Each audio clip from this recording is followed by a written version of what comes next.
ಹೊಯ್ಸಳರ ರಾಜ ವಿಷ್ಣುವರ್ಧನನ ಪಟ್ಟದರಸಿ ಆತ್ಮಹತ್ಯೆ ಮಾಡಿಕೊಂಡ ಸ್ಥಳ ಇದು.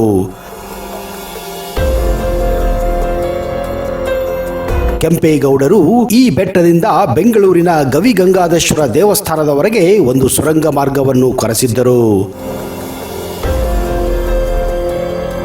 ತುಪ್ಪವನ್ನು ಬೆಣ್ಣೆಯಾಗಿ ಪರಿವರ್ತಿಸುವ ಶಿವಲಿಂಗ ಇಲ್ಲಿದೆ. ಈ ಬೆಟ್ಟ ಒಂದೊಂದು ದಿಕ್ಕಿನಲ್ಲಿ ಒಂದೊಂದು ರೀತಿ ಕಾಣುತ್ತದೆ. ಹಾಗಾದರೆ ಇಂತಹ ಕುತೂಹಲಕಾರಿ ಬೆಟ್ಟ ಎಲ್ಲಿದೆ? ಅದರ ವಿಶೇಷತೆ ಏನು?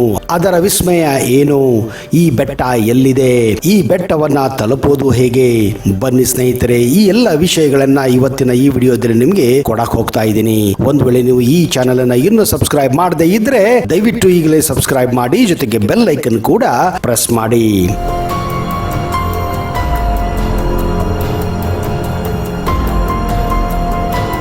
ನಮಸ್ಕಾರ ಸ್ನೇಹಿತರೆ. ಒಂದೊಂದು ದಿಕ್ಕಿನಲ್ಲಿ ಒಂದೊಂದು ರೀತಿಯಾಗಿ ಕಾಣುವ ಶಿವಗಂಗೆ ಬೆಟ್ಟವೇ ಒಂದು ಅದ್ಭುತ.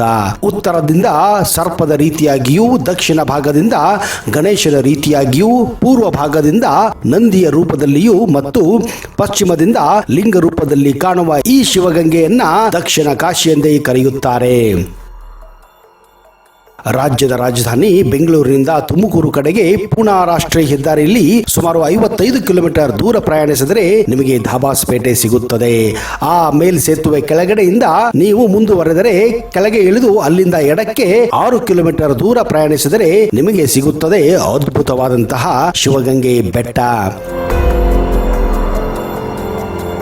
ರಾಷ್ಟ್ರೀಯ ಹೆದ್ದಾರಿ ಆಗಿರುವ ಕಾರಣ ರಸ್ತೆ ಅತ್ಯುತ್ತಮವಾಗಿದ್ದು ಬೆಂಗಳೂರಿನಿಂದ ಸುಮಾರು 3/4 ಗಂಟೆಯಿಂದ 1 ಗಂಟೆ ಒಳಗೆ ನೀವು ಸುಲಭವಾಗಿ ಈ ಶಿವಗಂಗೆ ಬೆಟ್ಟವನ್ನ ತಲುಪಬಹುದು.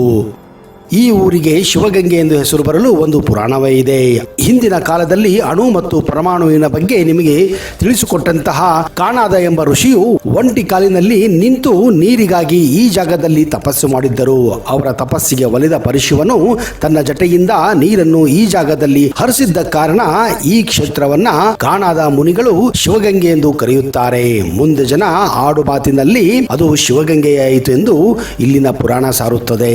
ಇನ್ನು ಐತಿಹಾಸಿಕವಾಗಿ ನೋಡಿದರೆ ಈ ಸ್ಥಳವು ಹೊಯ್ಸಳರ ರಾಜನಾದಂತಹ ವಿಷ್ಣುವರ್ಧನ ಆಡಳಿತದಲ್ಲಿದ್ದಂತಹ ಆತನ ಧರ್ಮಪತ್ನಿ ರಾಣಿ ಶಾಂತಲೆಗೆ ಸಂತಾನ ಭಾಗ್ಯವಿಲ್ಲದ ಕಾರಣ ಖಿನ್ನತೆಯಿಂದ ಇದೇ ಬೆಟ್ಟದ ತುದಿಯಿಂದ ಹಾರಿ ತನ್ನ ದೇಹ ತ್ಯಾಗ ಮಾಡಿದ ಕಾರಣ ಈ ಬೆಟ್ಟದ ತುದಿ ಕುಂಬಿಗಳಲ್ಲಿ ಈಗಲೂ ಶಾಂತಲಾ ಡ್ರಾಪ್ ಎನ್ನುವ ಸ್ಥಳ ಇಲ್ಲಿದೆ.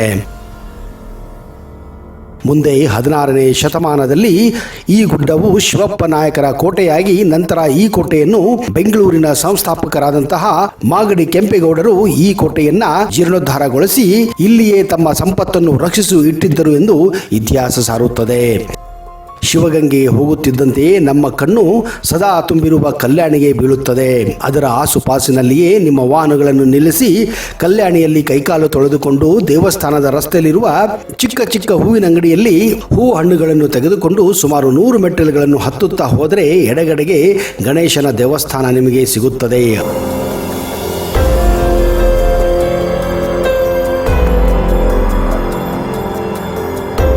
ಅಲ್ಲಿಂದ ಮುಂದೆ ಹೋದರೆ ಹೊನ್ನಾದೇವಿ ದೇವಸ್ಥಾನ ಮತ್ತು ಗಂಗಾಧೇಶ್ವರ ಸ್ವಾಮಿ ದೇವಸ್ಥಾನ ನಿಮಗೆ ಸಿಗುತ್ತವೆ.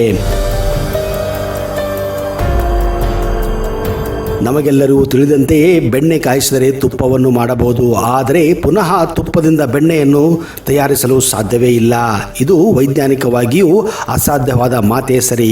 ಆದರೆ ಈ ಗಂಗಾಧೇಶ್ವರ ಉದ್ಭವ ಶಿವಲಿಂಗದಲ್ಲಿ ಇಡೀ ಪ್ರಪಂಚಾದ್ಯಂತ ಕಾಣದ ಅದ್ಭುತವಾದ ಸಂಗತಿಯು ನೀವು ನೋಡಬಹುದು. ಹೌದು, ದೇವಸ್ಥಾನದ ಅರ್ಚಕರು ಈ ಶಿವನ ಲಿಂಗದ ನೆತ್ತೆಯ ಮೇಲೆ ತುಪ್ಪವನ್ನು ಸುರಿದು ನಿಧಾನವಾಗಿ ಸವರುತ್ತಾ ಹೋದಂತೆ ತುಪ್ಪವು ಬೆಣ್ಣೆಯಾಗಿ ಪರಿವರ್ತಿಸುತ್ತದೆ. ಇದು ಈ ದೇವಸ್ಥಾನದ ಅತ್ಯಂತ ವಿಶೇಷತೆ ಹಾಗೂ ವಿಸ್ಮಯ ಕೂಡ. ಈ ಅದ್ಭುತವಾದಂತಹ ಸಂಗತಿಯು ನಮ್ಮ ಕಣ್ಣ ಮುಂದೆ ನಡೆದು ನಂತರ ಅದೇ ಬೆಣ್ಣೆಯನ್ನು ಪ್ರಸಾದ ರೂಪದಲ್ಲಿ ಬಂದ ಭಕ್ತಾದಿಗಳಿಗೆ ಹಂಚಲಾಗುತ್ತದೆ. ತುಪ್ಪದಿಂದ ಬೆಣ್ಣೆ ಆಗಿರುವ ಇದರಲ್ಲಿ ಔಷಧಿಯ ಗುಣವಿದ್ದು ಅನೇಕ ಕಾಯಿಲೆಗಳನ್ನು ಗುಣಪಡಿಸಬಹುದೆಂದು ಅಲ್ಲಿನ ಪೂಜಾರಿಗಳು ತಿಳಿಸುತ್ತಾರೆ. ಇದೇ ದೇವಾಲಯದಲ್ಲಿ ಹಿಂದೆ ಸುರಂಗ ಮಾರ್ಗವಿದ್ದು ಆ ಸುರಂಗ ಮಾರ್ಗವೇ ಮುಂದುವರೆದು ಬೆಂಗಳೂರಿನ ಗವಿಪುರಂದಲ್ಲಿ ಇರುವ ಗವಿಗಂಗಾಧೇಶ್ವರ ದೇವಸ್ಥಾನದವರೆಗೂ ತಲುಪುತ್ತದೆ ಎಂದು ಸ್ಥಳೀಯರು ನಂಬುತ್ತಾರೆ. ಹಲವಾರು ಕತ್ತಲು ಹಾಗೂ ಉಸಿರಾಡಲು ಸೂಕ್ತವಾದ ಗಾಳಿ ವ್ಯವಸ್ಥೆ ಇಲ್ಲದ ಕಾರಣ ಮತ್ತು ಹಾವುಗಳು ಬಾವಲಿಗಳು ಇರಬಹುದಾದಂತಹ ಸಾಧ್ಯತೆಯಿಂದ ಈ ಸುರಂಗವನ್ನು ಕೇವಲ ನೋಡಬಹುದಾಗಿದ್ದು ಒಳಗೆ ಪ್ರವೇಶಿಸಲು ನಿರ್ಬಂಧ ಹೇರಿಸಲಾಗಿದೆ. ಸಾವಿರಾರು ಅಡಿಗಳಷ್ಟು ಎತ್ತರ ಇರುವ ಈ ಗುಹೆಯಂತಹ ಪ್ರದೇಶದಲ್ಲಿ ಒಂದು ಸಣ್ಣ ಹೊರಳು ಕಲ್ಲಿನಷ್ಟು ಸ್ಥಳವಿದ್ದು ವರ್ಷದ 365 ದಿವಸಗಳು ಹಾಗೂ 24 ಗಂಟೆಯೂ ಇಲ್ಲಿ ನೀರು ಸಿಗುತ್ತದೆ. ಇಲ್ಲಿನ ನಂಬಿಕೆ ಏನೆಂದರೆ ನಾವು ಮನಸ್ಸಿನಲ್ಲಿ ಏನಾದರೂ ವಿಷಯ ಅಂದಿಕೊಂಡು ಆ ಒಳಕಲ್ಲು ತೀರ್ಥದಲ್ಲಿ ಕೈ ಹಾಕಿ ನಿಮ್ಮ ಕೈಗೆ ನೀರು ಸಿಕ್ಕಲ್ಲಿ ನಿಮ್ಮ ಕೆಲಸ ಆಗುತ್ತದೆ ಎಂದು ನಂಬಲಾಗುತ್ತದೆ. ನೀರು ಸಿಗದಿದ್ದಲ್ಲಿ ಕೆಲಸವಾಗುವುದಿಲ್ಲ ಎಂದು ನಂಬಿಕೆ ಇದೆ. ವಿಚಿತ್ರ ಅಂದರೆ 6 ಅಡಿಗಳ ಎತ್ತರದ ಮನುಷ್ಯನ ಕೈಗೆ ಕೈ ಹಾಕಿದಾಗ ನೀರು ಸಿಗದಿದ್ದು 6 ವರ್ಷದ ಮಗು ಕೈ ಹಾಕಿದಾಗ ನೀರು ಸಿಗುವ ಉದಾಹರಣೆಗಳು ಇಲ್ಲಿ ಹಲವಾರಿವೆ.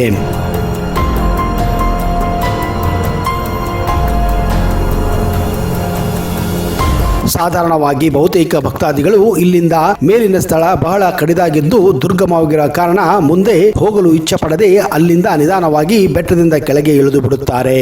ಆದರೆ ಗಂಡದೆಯ ಶೂರರು ಸ್ವಲ್ಪ ಧೈರ್ಯ ಮಾಡಿ ಅಲ್ಲಿಂದ ಬೆಟ್ಟ ಏರಲು ಆರಂಭಿಸಿದರೆ ಮಧ್ಯದಲ್ಲಿ ಶಿವಪಾರ್ವತಿಯ ದೇವಸ್ಥಾನವಿದ್ದು ಅಲ್ಲಿ 12 ಜ್ಯೋತಿರ್ಲಿಂಗ ಇದೆ ಎಂದು ನಂಬಲಾಗಿದೆ.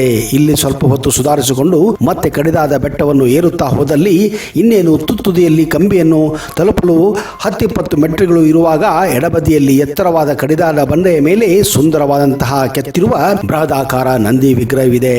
ಈ ನಂದಿ ವಿಗ್ರಹದ ಜಾಗಕ್ಕೆ ಅಲ್ಲಿ ಹತ್ತಿ ಪ್ರದಕ್ಷಿಣೆ ಹಾಕುವುದೇ ಒಂದು ಸಾಹಸ.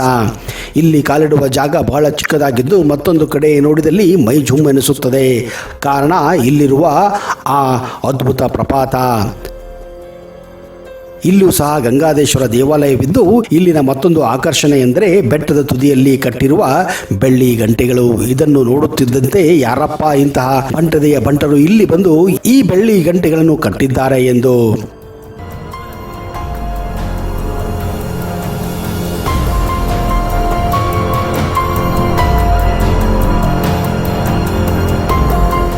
ಈ ಕೋಟೆಯೊಳಗೆ ದೇವಾಲಯಗಳು, ಧಾನ್ಯಗಳ ಸಂಗ್ರಹ, ಭಯಾನಕ ಗುಹೆಗಳು, ಕೆರೆಗಳು, ಪಾಳು ಬಿದ್ದ ಕಂದಕಗಳು ಇವೆ.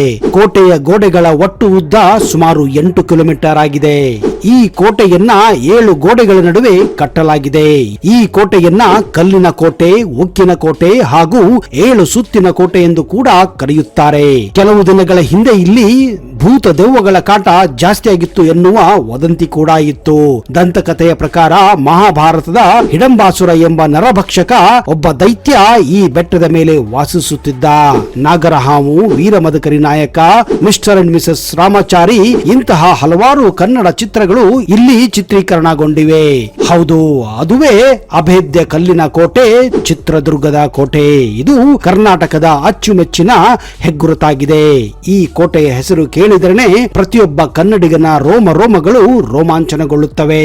ಬನ್ನಿ, ಚಿತ್ರದುರ್ಗದ ಕೋಟೆಯ ಇನ್ನೂ ಹಲವಾರು ರೋಮಾಂಚಕ ಹಾಗೂ ನಿಗೂಢ ರಹಸ್ಯಗಳನ್ನ ಇವತ್ತಿನ ಈ ವಿಡಿಯೋದಲ್ಲಿ ನಿಮಗೆ ಪರಿಚಯ ಮಾಡ್ತಾ ಇದ್ದೀನಿ. ಚಿತ್ರದುರ್ಗದ ಕೋಟೆ ಇದು ವೇದಾವತಿ ನದಿಯ ದಡದಲ್ಲಿದೆ. ಇದು ಗ್ರಾನೈಟ್ ಬೆಟ್ಟಗಳ ಸಮೂಹದಲ್ಲಿ 1500 ಎಕರೆ ಪ್ರದೇಶದಲ್ಲಿ ಹರಡಿರುವ ಬೃಹತ್ ಕೋಟೆಯಾಗಿದೆ. ಚಿತ್ರದುರ್ಗ ಕೋಟೆಯ ಒಳಗೆ 7 ಬೆಟ್ಟಗಳು ಅಂತರ್ಗತವಾಗಿವೆ. 7 ಸುತ್ತಿನ ಕೋಟೆಗೆ ಗಿರಿದುರ್ಗ, ಜಲದುರ್ಗದ ಲಕ್ಷಣಗಳಿವೆ. 38 ದಿಡ್ಡಿ ಬಾಗಿಲುಗಳು, 35 ಕಳ್ಳ ಕಿಂಡಿಗಳು, 19 ಅಗಸೆ ಬಾಗಿಲುಗಳು, 4 ಗುಪ್ತದಾರಗಳು ಇಲ್ಲಿವೆ. ಪ್ರಕೃತಿ ದತ್ತವಾದ ಶಿಖರವನ್ನ ಬಳಸಿಕೊಂಡೇ ಈ ಕೋಟೆಯನ್ನ ಹಿಂದೆ ವಿನ್ಯಾಸ ಮಾಡಲಾಗಿತ್ತು. ಬೃಹತ್ ಕೋಟೆಗಳ ಶಿಖರದಲ್ಲಿ ಬುರುಜು, ಬತೇರಿಗಳಿವೆ. ಹೆಬ್ಬಾಗಿಲು, ದಿಡ್ಡಿ ಬಾಗಿಲು, ಕಳ್ಳಕಿಂಡಿ, ವೀಕ್ಷಣಾ ಗೋಪುರ, ಫಿರಂಗಿ ವೇದಿಕೆ, ಬಂದೂಕು ಹಾರಿಸಲು ನಿರ್ಮಿಸುವ ಕಿಂಡಿಗಳು ಇವೆಲ್ಲವೂ ಗತಕಾಲದ ವೈಭವವನ್ನ ಸಾರಿ ಹೇಳುತ್ತವೆ. ವಿಜಯನಗರ ಅರಸರ ಕಾಲದಲ್ಲಿ ನಿರ್ಮಾಣವಾದ ಬಾಗಿಲೇ ಕೋಟೆಯ ಪ್ರವೇಶ ದ್ವಾರ ಹಾಗೂ ಮುಖ್ಯ ದ್ವಾರ. 7 ಹೆಡೆಯ ಸರ್ಪ, ಗಂಡು ಬೇರುಂಡೆಗಳ ಶಿಲ್ಪ ಇಲ್ಲಿವೆ. ಕಾಮನ ಬಾವಿ ಸಮೀಪದಲ್ಲಿಯೇ ಬನಶಂಕರಿ ದೇಗುಲವಿದೆ. ಅನತಿ ದೂರದಲ್ಲಿ ಮದ್ದು ಬೀಸುವ ಕಲ್ಲು, ಪಕ್ಕದಲ್ಲಿ ಅಗಳು ಕಾಣುತ್ತದೆ. ಚಿಕ್ಕ ಅರಮನೆಯ ಬಾಗಿಲು ಬಳಿ ಕಲ್ಲಿನಲ್ಲಿ ಕೊರೆದ 2 ಕೊಳಗಳಿವೆ. ಇದನ್ನ ಎಣ್ಣೆ ಕೊಳ್ಳೆ ಎಂದು ಕರೆಯುತ್ತಾರೆ. ಬೊಂಬೆ ಚಾವಡಿ ಮಂಟಪ, ಫಿರಂಗಿ ಕೋಟೆ ಕಣ್ಮನ ಸೆಳೆಯುತ್ತವೆ. ಟೇಕಿನ ಬಾಗಿಲು ಕೋಟೆಯ ಅತ್ಯುತ್ತಮ ರಚನೆಯಲ್ಲಿ ಒಂದು. ಮತ್ತಿ ತಿಮ್ಮಣ್ಣ ನಾಯಕ 15ನೇ ಶತಮಾನದಲ್ಲಿ ಕಟ್ಟಿಸಿದ ಏಕನಾಥೇಶ್ವರ ದೇವಾಲಯವಿದೆ. ಇದಕ್ಕೆ ಕೋಟೆ ನಾಡಿನ ಅಧಿದೇವತೆ ಎಂದಲೂ ಪ್ರತೀತಿ ಇದೆ. ದೇಗುಲದ ಮುಂಭಾಗದಲ್ಲಿಯೇ ಎತ್ತರವಾದ ದೀಪಕಂಬ ಹಾಗೂ ಉಯ್ಯಾಲೆಗಳಿವೆ.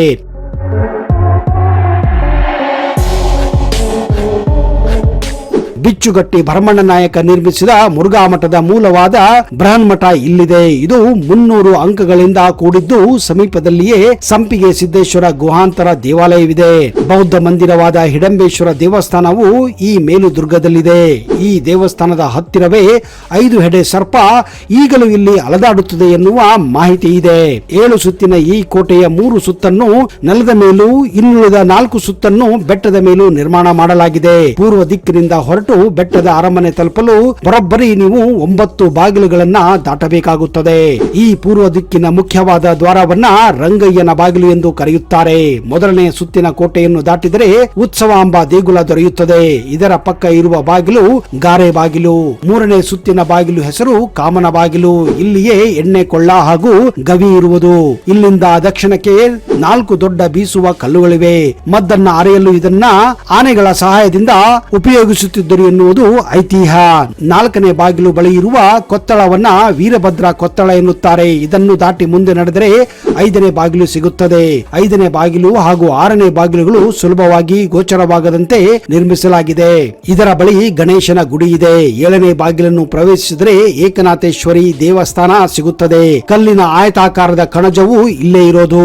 8ನೇ ಬಾಗಿಲು ದಾಟಿದರೆ ವಿಶಾಲವಾದ ಬೃಹನ್ಮಠ, ಸಂಪಿಗೆ ಸಿದ್ದೇಶ್ವರ ದೇವಾಲಯ, ಹಿಡಂಬೇಶ್ವರ ದೇವಾಲಯ, ತುಪ್ಪದ ಕೊಳ, ದ್ವಾರ ಗೋಪುರ, ಉಯ್ಯಾಲೆ ಕಂಬ, ದೀಪಸ್ತಂಭಗಳು ದೊರೆಯುತ್ತವೆ.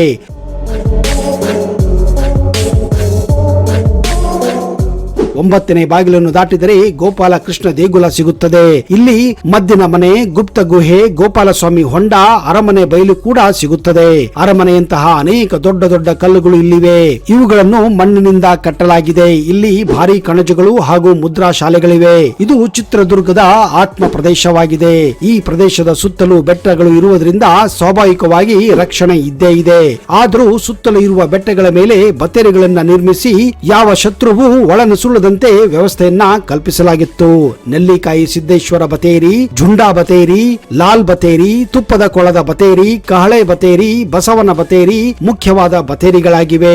ಚಿತ್ರದುರ್ಗದ ಪಾಳೆಗಾರರು ಈ ಕೋಟೆಯನ್ನ ಅತ್ಯಂತ ಸುದೃಢವಾಗಿ ಕಟ್ಟಿ ಮೆರೆದಿದ್ದರು. ದೊಡ್ಡ ದೊಡ್ಡ ಭಾರಿ ಕಲ್ಲುಗಳನ್ನ ಆಯತಾಕಾರವಾಗಿ ಕತ್ತರಿಸಿ ಈ ಕೋಟೆಯನ್ನ ನಿರ್ಮಿಸಿದ್ದರು. 18 ದೇವಾಲಯಗಳು ಈ ಕೋಟೆಯಲ್ಲಿವೆ. ಈ ಕೋಟೆಯ ಎತ್ತರ 15ರಿಂದ 40 ಅಡಿಗಳಿವೆ. ಬೆಂಗಳೂರಿನಿಂದ ಸುಮಾರು 200 ಕಿಲೋಮೀಟರ್ ಹಾಗೂ ಧಾರವಾಡದಿಂದ ಸುಮಾರು 200 ಕಿಲೋಮೀಟರ್ ಚಿತ್ರದುರ್ಗ ನಗರವಿದೆ. ಇದೇ ಕಾರಣ ಇದು ಕರ್ನಾಟಕದ ಹೃದಯ ಭಾಗವೆಂದೇ ಹೇಳಬಹುದು.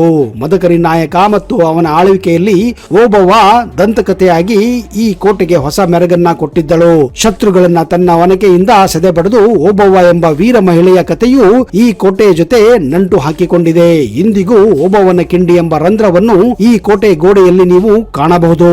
ನಾಯಕ ಆಡಳಿತ ಉತ್ತುಂಗದಲ್ಲಿ ಚಿತ್ರದುರ್ಗ ಕೋಟೆಯಲ್ಲಿ 18 ದೇವಾಲಯಗಳು, 19 ಗೇಟ್ವೇಗಳು, 38 ಹಿಂಭಾಗದ ಪ್ರವೇಶದ್ವಾರಗಳು, 35 ರಹಸ್ಯ ಪ್ರವೇಶದ್ವಾರಗಳು, ಬಹು ಜಲಾಶಯಗಳು ಮತ್ತು ಗೋದಾಮಗಳು ಮತ್ತು 2000 ಕಾವಲು ಗೋಪುರಗಳಿವೆ.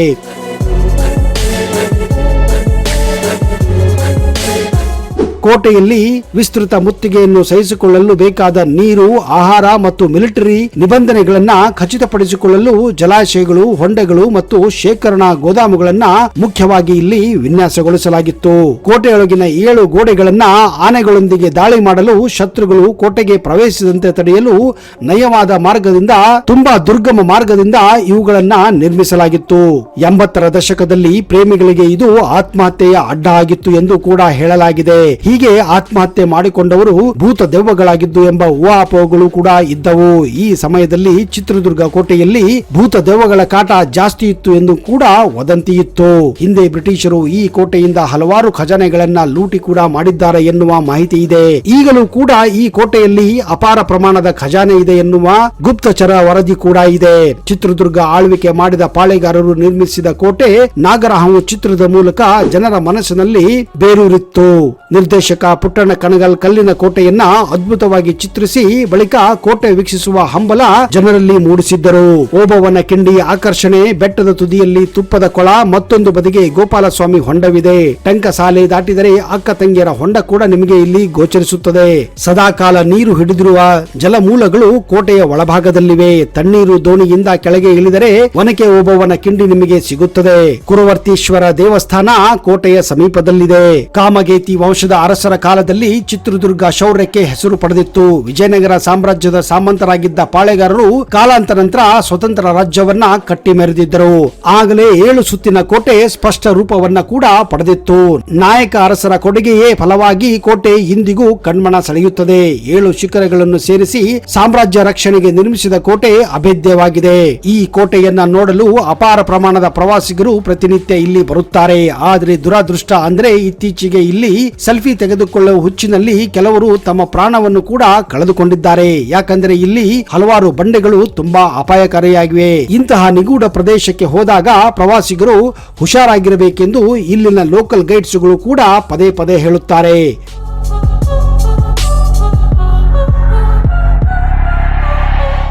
ಸ್ನೇಹಿತರೆ, ನೀವು ಕರ್ನಾಟಕದಲ್ಲಿದ್ದು ಇಲ್ಲಿಯವರೆಗೂ ಚಿತ್ರದುರ್ಗ ಕೋಟೆಯನ್ನು ನೋಡಿಲ್ಲ ಅಂದ್ರೆ ನಿಜಕ್ಕೂ ಅದು ದುರಾದೃಷ್ಟಕರ ಸಂಗತಿ. ಜೀವನದಲ್ಲಿ ಒಮ್ಮೆ ಆದರೂ ಈ ಚಿತ್ರದುರ್ಗದ ಕೋಟೆಯನ್ನು ನೋಡಿ ನೀವು ಕೂಡ ಗರ್ವದಿಂದ ಮೆರೆಯಬಹುದು ಎನ್ನುವುದು ನಮ್ಮ ಒಂದು ಇಚ್ಛೆಯಾಗಿದೆ. ಹಾಗಾದರೆ ತಡೆಯಾಕೆ, ಹಿಂದೆ ಚಿತ್ರದುರ್ಗದ ಕೋಟೆಗೆ ನಿಮ್ಮ ಟ್ರಾವೆಲ್ ಪ್ಲಾನ್ ಅನ್ನ ಮಾಡಿಕೊಳ್ಳಿ. ಚಿತ್ರದುರ್ಗದ ಬಗ್ಗೆ ಇನ್ನಷ್ಟು ಮಾಹಿತಿಯನ್ನ ಬರುವ ಸಂಚಿಕೆಯಲ್ಲಿ ಕೊಡುತ್ತೇನೆ. ಅಲ್ಲಿಯವರೆಗೆ ಜೈ ಹಿಂದ್, ಜೈ ಕರ್ನಾಟಕ. ನಿಮಗೆಲ್ಲ ಶುಭವಾಗಲಿ.